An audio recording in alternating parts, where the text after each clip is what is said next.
Hi everyone. இந்த வீடியோவில் என்ன பார்க்க போறோம்னா ஸ்கர்ட்டோட வெயிஸ்ட் பேண்ட் எப்படி இன்விசிபிளா ஸ்டிச் பண்றதுங்கிறத பார்க்கலாம்.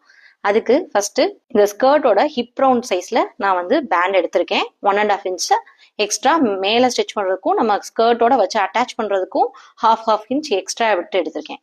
இப்போ என்ன பண்ணியிருக்கேன்னா வெயிஸ்ட் பேண்டோட மெயின் ஃபேப்ரிக் சைடு லைனிங் ஃபேப்ரிக்கை அது மேலே வச்சு 1/2 இன்ச் மேலே மட்டும் ஸ்டிச் பண்ணி எடுத்திருக்கேன். ஸ்டிச் பண்ணி எடுத்துட்டு இப்போ என்ன பண்ணணும்னா ஓவராலாக இப்படி டேர்ன் பண்ணிட்டு லைனிங்கை கரெக்டாக ஸ்கர்ட்டோட ராங் சைடு வச்சு அட்டாச் பண்ணணும்.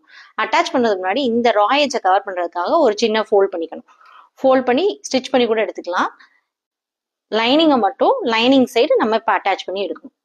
ஸ்கர்ட்டோட எண்டிங்லையும் அந்த வெயிஸ்ட் பேண்டை லைட்டாக உள்ள ஃபோல்ட் பண்ணி ஸ்டிச் பண்ணி ஃபினிஷ் பண்ணிக்கணும். நெக்ஸ்ட் ராயேஜை கவர் பண்ற மாதிரி இந்த மெயின் ஃபேப்ரிக்கை இப்படி ஃபோல்ட் பண்ணி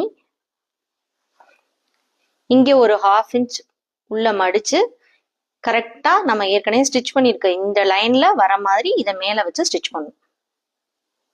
இப்படி ஸ்டிச் பண்ணி எடுத்துட்டோம்னா ஃப்ரண்ட் அண்ட் பேக் ரொம்ப நீட்டா ஃபினிஷ் ஆயிடும். கன்சீலா ராயேஜஸ் ஃபுல்லாவே உள்ள போயிடும். இதை ட்ரை பண்ணி பாருங்க.